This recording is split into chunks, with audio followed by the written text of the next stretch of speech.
नमस्कार मित्रांनो, बाळूमामाचे दर्शन या यूट्यूब चॅनलवरती आपल्या सर्व बाळूमामाच्या भक्तांचं स्वागत आहे. ठीक आहे, तर मित्रांनो हा व्हिडिओ पूर्ण बघा, कुणी पळवून बघू नका. ठीक आहे, तर श्री सद्गुरू संत बाळूमामा उपवास करणारा एकमेव जीव कोणता आहे आणि संत बाळूमामा कोणता उपवास धरत हे माहीत आहे का कोणाला? तर ते मी तुम्हाला आजच्या या व्हिडिओमधून तुम्हाला सांगणार आहे.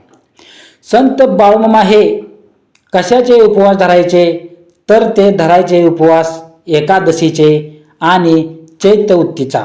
परंतु संत सद्गुरू बाळूमामा एक जीव उपवास करीत असत. त्या जीवाबद्दल आपण या व्हिडिओच्या माध्यमातून मामाच्या उपवासाबद्दलची माहिती बघणार आहोत. तर चला मित्रांनो, व्हिडिओला सुरुवात करूया. चांगलं चांगलं चांगलं चांगलं श्री सद्गुरू बाळूमामाच्या नावानं चांगलं. संत बाळूमामा उपवास करणारा एकमेव जीव आहे. तर मित्रांनो, भीमा नावाचा कुत्रा, त्याची एकादशी आणि मामावरील प्रेम. ठीक आहे, तर आज आपण बघू. मित्रांनो, इसवी सन 1954 ते 1932 या दरम्यानची ही गोष्ट आहे. ही कथा आहे, गोष्ट नाही, ही घडलेली कथा आहे. ठीक आहे, तर भाग आहे मित्रांनो, हा एक प्रकारचा भाग आहे. भीमा नाव असलेला एक पांढरा शुभ्र आणि जास्त केस असलेला कुत्रा श्वान, तो सात्विक असल्यामुळे बाळूमामांचं त्याच्यावर खूप प्रेम असायचं. मित्रांनो, सांगायचे तात्पर्य असे आहे की मित्रांनो, बाळूमामा हे मुक्या प्राण्यावर, मुक्या जनावरावर जास्त प्रेम करायचे, लक्षात ठेवा.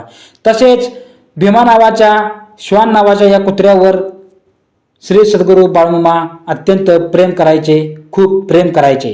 मित्रांनो, तो कुत्रा एकादशीला फक्त दूधच पित असायचा आणि एकादशीला तो कन्या व दूध मिसळून त्याच्या पुढे जर ठेवलं मित्रांनो, ते ताटाकडे वळून सुद्धा बघत नव्हता, कारण तो कुत्रा मात्र दूधच पित असायचा. एकादशीला म्हणजेच एकादशीस तो दुधाच्या व्यतिरिक्त तो काहीच खात नसायचा. मित्रांनो, लक्षात असू द्या सगळ्यांच्या, एक जनावर असून तो एकादशीचं व्रत करायचा हे नवलच होतं.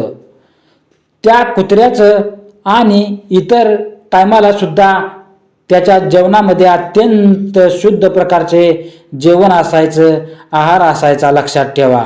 ह्या भीमा नावाच्या कुत्र्याला त्याच्या शेवटच्या वेळी जटासारखा केसाळ भाग तयार झाला होता. जणू काय तो सिद्धयोगीच होता.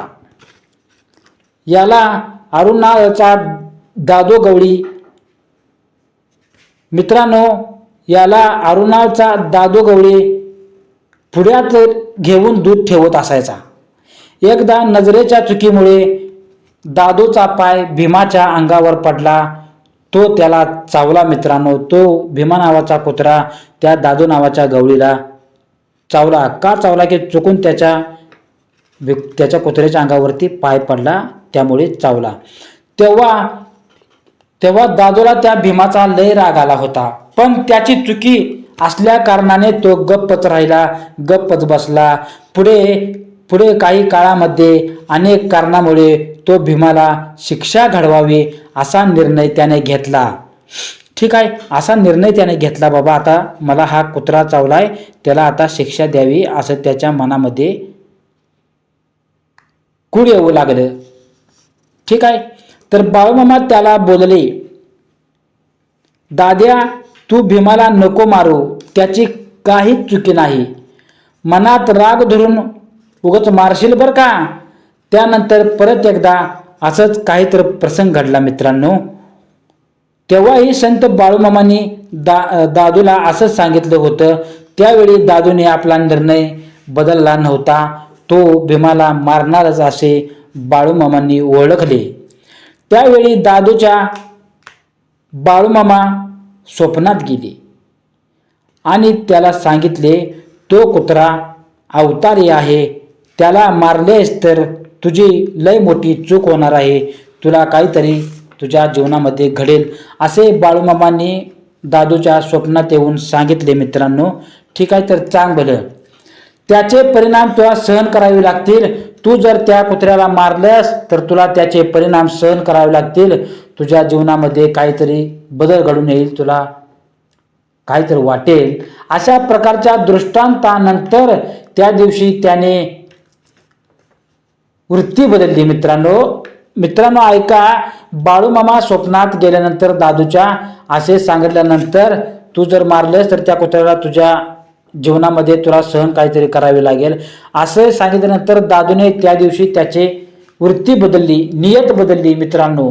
आणि त्या दिवशी भीमावरील संताप निघून गेला. दादूच्या मनातला भीमावरील संताप मित्रांनो निघून गेला आणि भीमाला मारण्याचा निर्णय दादूने मनातून काढून टाकला.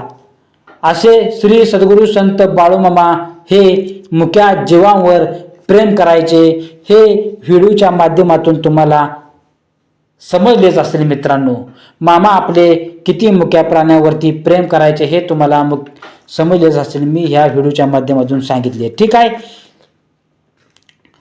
मुके प्राणी जर एकादशी दिवशी उपवास धरत असेल तर आपण तर माणसे आहोत मित्रांनो, आपण हे करू शकतो ना.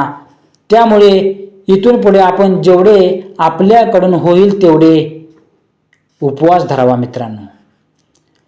उपवास धरावा, देवाची भक्ती करावी मित्रांनो, देवांचे नामस्मरण करावे. मामांचे सुद्धा तुम्ही नामस्मरण करा, त्याशिवाय तुम्हाला मामांची शक्ती माहीत होणार नाही, मामांच्या भंडाऱ्याची ताकद माहीत होणार नाही. लक्षात ठेवा, मामा आपले मुक्या प्राण्यावर किती प्रेम करायचे, मुक्या प्राण्यावर, रानावनातल्या प्राण्यावरती लय प्रेम करायचे, लक्षात ठेवा.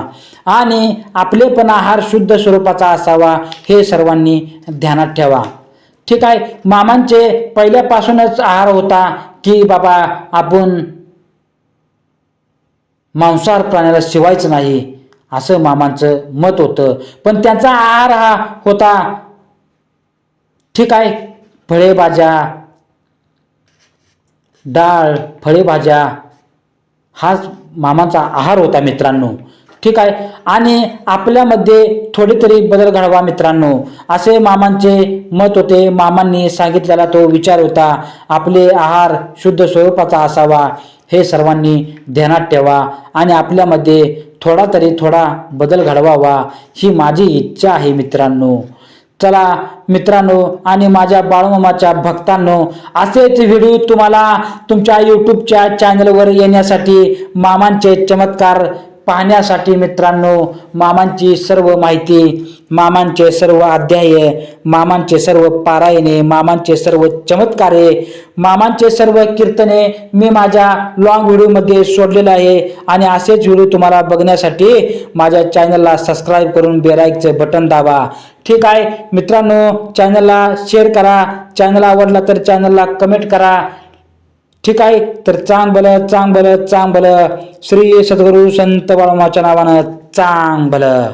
पुढच्या व्हिडिओच्या मी तुम्हाला असेच चमत्कार सोडणार आहे, ते सर्वांनी ऐकावे. चला.